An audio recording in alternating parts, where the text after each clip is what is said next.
اور میں یہ بتا دوں کہ اس قسم کے کاموں میں جو لوگ ملوث ہوتے ہیں، جو آپ نے کہا نیچے لوئر اسٹاف، انسپیکٹرز جو پیسے لیتے ہیں ان دکانوں کو کلیئر کرنے کے لیے، ان کی سیفٹی میجرز کو اگنور کرنے کے لیے، وہ پیسے قتل کے پیسے ہیں، وہ پیسے رشوت کے نہیں ہیں، وہ قتل کے پیسے ہیں۔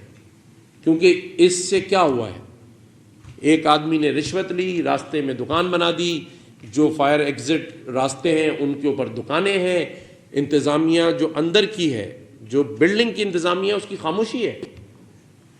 ہمیں نہیں پتا کہ ہم کاروباری ہیں، ہمیں بھی پتا ہے کہ اگر کوئی پلازا چل رہا ہے اس کی ایک دروازے کو بند کر کے وہاں دکان بنا دیں تو 2 کروڑ روپے مل جاتے ہیں، کیسے نہیں ملتے؟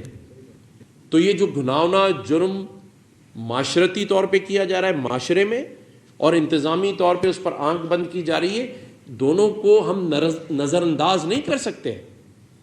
میں اس شہر کی ان ماؤں کو، ان بہنوں کو، ان بوڑھے والدین کو، باپوں کو، بچوں کو کیا جواب دوں کہ جنہوں نے اپنے بچی کی جہیز کے لیے، جس بچی کو پیسے جمع پونجی خرید کر اندر بھیجا ہوا تھا، وہ شادی تو بڑھ گئی لیکن وہ اولاد بھی چلی گئی۔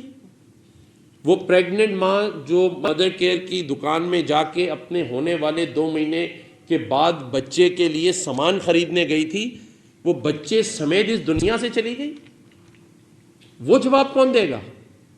پلازا تو بن جائیں گے، پیسے تو سب کو مل جائیں گے، لیکن اس شہر کی وہ آہیں، اس سے ہمیں ڈرنا چاہیے، اس سے ہم سب کو اللہ کے حضور معافی مانگنی چاہیے کہ ہم کہاں جا رہے ہیں۔ ہم تعمیرات بڑھا رہے ہیں، ہم شہر بڑھا رہے ہیں، لیکن جو موجود ہیں ان کے ساتھ ہم کیا کریں؟ تو غلطیاں ہم سب کی ہیں، مجھ سمیت۔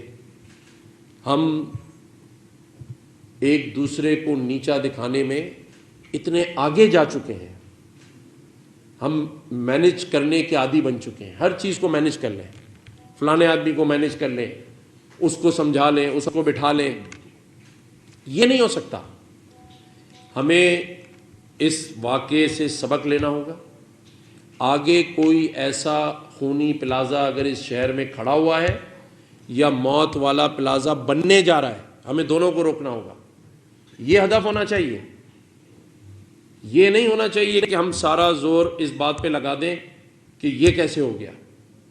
ہاں، اگر ہم اس بات پہ متفق ہو جائیں، میں نے اپنی پیشکش کی ہے، سندھ حکومت کا بھی میں کوئی ان پہ بلیم نہیں کروں گا، بلکہ انہوں نے اگر 1 کروڑ معاوضے کی اناؤنسمنٹ کی ہے، خوش آئند بات ہے، لوگوں کو تھوڑا اس سے حوصلہ ملے گا، لیکن اس کے آگے بھی ہم نے جانا ہے۔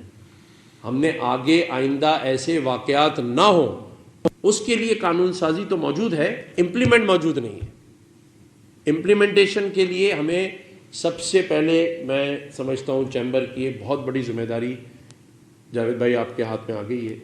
آپ اپنی چیمبر میں ایک پوری کمیٹی بنائیں اور پورا اخبار میں اشتہار دیں، اور اس میں آپ بتائیں کہ جو پلازا، جو آفس بلڈنگ، جو اسکولز، کالجز جو ہیں، وہ آپ کے پاس اس کی ہر ایک کی مینجمنٹ ہے۔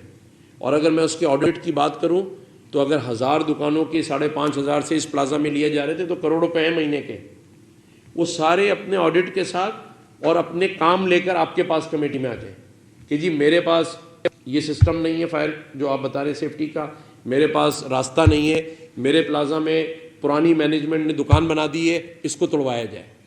چیمبر اس کمیٹی کے تھرو اسی وقت ایس بی سی اے کو خط لکھے کہ اگر اس کے 6 راستے ہیں کہ 6 کے 6 کھولے جائیں، کسی کی بھی دکان ہو اس کو اڑا کے رکھ دیں۔ بڑے سے بڑا طاقتور آدمی ہو، اگر اس نے راستے کے کوریڈور میں دکانیں دے دی ہیں، آپ جس مال میں جائیں آپ دیکھیں جہاں سے بھاگنے کے راستے ہیں، سب نے 50 لاکھ روپے پر ڈے پہ، کسی نے چاکلیٹ لگا دی ہے، کسی نے آئس کریم لگا دی ہے، یہ جو اس کا نقشہ ہے اس میں شامل نہیں ہے۔